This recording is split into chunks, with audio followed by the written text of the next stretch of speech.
Hi, and welcome back to 5 Minutes to Manhood. Today we're going to talk about being prepared. Being a man is about being prepared and being ready for the unknown and being able to handle it and survive and help your family survive. So we're going to talk about that. We're going to talk about this because there's been a lot of natural disasters lately and people are freaking out. They don't know what to do, and the government, please help us, help us. You should be able to help yourself first. And if they can help too, that's cool. But help yourself, and that's part of being a man, okay? So we're gonna start with something super simple, preparing your car for a disaster, or just if you get in a wreck on the side of the road, or you get stranded somewhere and there's no help, there's no cell phone coverage, okay? It's super simple. We're gonna talk about some things that'll make you a little bit more prepared if something happens, okay? And guess what?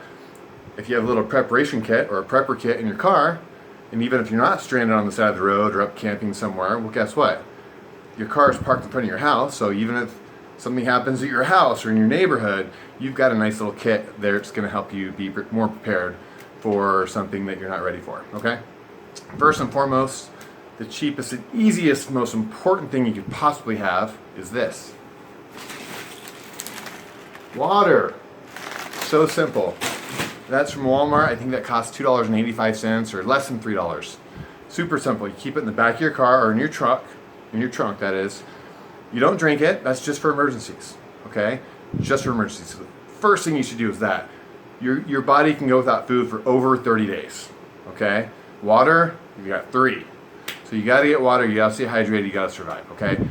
Get 1 or even 2 of those and put them in the back of your trunk, okay? Have them somewhere close by, okay? Second set of things is most people die when they get stranded on the side of the road, especially when it's, in winter time and all that. They die of hypothermia. They freeze to death before they starve, before they dehydrate and all that stuff, okay? So make sure you have some extra clothing in your car, okay? I have an old pair of hiking boots because you never know when you need an extra pair of shoes or if yours are soaking wet or totally whatever. A pair of extra shoes and socks is tantamount to keeping yourself in the game, okay? Speaking of that, have yourself some extra clothing, some extra jackets, a sweat jacket, okay?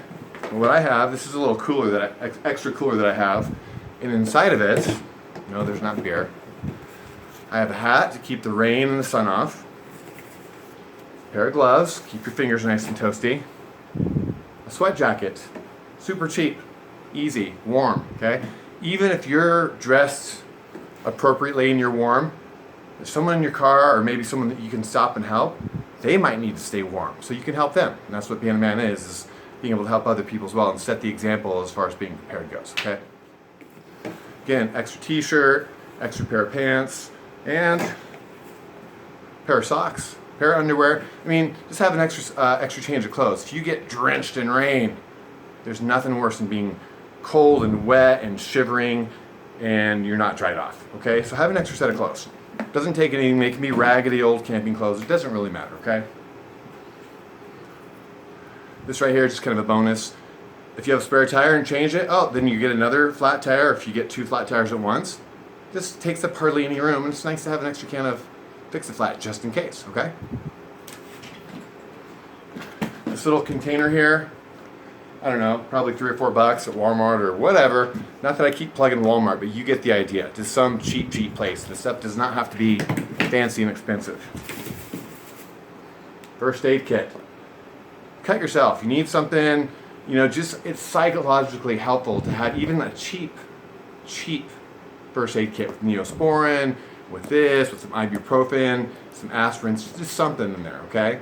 So be prepared. This is like $3 or $4, $5 at wherever, okay? Amazon, whatever. I've got here, it's a little baggie. These baggies are great. I've got a whistle with a compass on it, a whistle for obviously communicating with people. Now keep in mind, if you have a cell phone, be sure to call them and get help on the way, okay? So I've got cough drops in here, I've got a bunch of lighters. Being able to start a fire is so important. That could save your life. That could psychologically keep you warm enough to live, okay? If you're in freezing temperatures and all that good stuff. I even have some medications, allergy medications, some Primatene Mist tablets in there. You never know, right? And it takes up hardly any room. Peanut butter. This could last you a week. This could last you and your family a week. You could survive on this. It's high fat, high calorie, high protein. This will keep you alive. And nobody's gonna like sneak into this and try and eat this, okay? This is survival, and it takes up hardly any room. Water filter. Now, if you run out of your bottled water, but there's a stream or creek nearby, that might be good, but you might get Giardia or get some kind of infection or cholera or something like that where you're sick to death and then you die a miserable death, okay? Water filter. Hardly takes up any room, it's not light, it's not heavy at all, and this could literally keep you alive longer so you can survive longer, okay? A knife. Protection, or just as a tool to use for whatever, but protection is a nice way to go too, okay? You can cut thread, you can do this, you can do that. A knife is a very, very powerful tool psychologically. It gives you that edge of like, hey, I can protect myself and my family, but it also lets you use it as a tool, okay? And it takes up no room. Flashlight. This happens to be no batteries required. So it's an LED flashlight. These are super cheap. You can buy them anywhere. Flashlights are great. You can see in the dark. You can look for stuff. You can fix stuff. If you're trying to fix your car, this is absolutely essential. Okay, you got to have this for your own peace of mind. Actually, I have another knife too. Again, protection. There's even a compass on here. There's just like a Rambo knife. You can pop this open. I've got matches in there. I've got other little tools in there. It's just a nice little thing to have. Again, you can even use this as a fishing pole. You can put fishing line through here, hold it out through the creek, and it's just kind of cool. And it's just nice to have a little extra knife there. Again, a pack of lighters. You're wondering, why is this guy a fire starter? What's the deal here?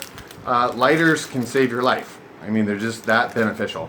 And if you just have one lighter and that fails or something happens with it, you're kind of out of luck. So lighters, a couple bucks. Why not have a couple extra? Notice I put them in a little zippy lock bag here. Very nice, keeps them dry, keeps them from getting wet and all that. A map, that's if you're really kind of going, getting creative. If you want a map, help you find yourself a way back. They say that you're supposed to stay with your car for your best chance of survival. That's what all the experts say, so I'm going to go and stick with that. So if you stick with your car and you have peanut butter and water and fire and you've got warmth and you're dry and you've got the psychological edge of knowing, hey, I'm prepared, we're okay, we're going to be fine. That's where you will survive. If you're freaking out like, oh shit, nobody knows where I'm at and I've got nothing, I've got a Snickers bar and my cell phone's dead, I'm freaking out, those people are the ones that end up wandering off from the car and they freeze to death and get eaten by mountain lions. That's just the way it is, okay? Little beanie cap, obviously to keep your head warm. Matches, candles. Again, it might seem like a little overboard on some of the stuff, but this hardly takes up any room. It's all packed away in these little storage bins like this. They don't take up much room. Okay, and you don't really use your trunk space anyway. I've got a Subaru wagon in the back. Nothing's ever back there, and if I need to move it, I just move it. No big deal. But it's nice to know that if I ever get stranded with my girlfriend, with my friends, or anything like that, it's going to be fine. It's going to be totally fine. And so that's what being a man is being prepared, not waiting for someone else to help you, not waiting for the cavalry. A lot of times the cavalry does not come. So anyway, that's it for today. Went over a little bit of our 5 minutes to manhood, but I hope you enjoyed it, and we'll see you next time.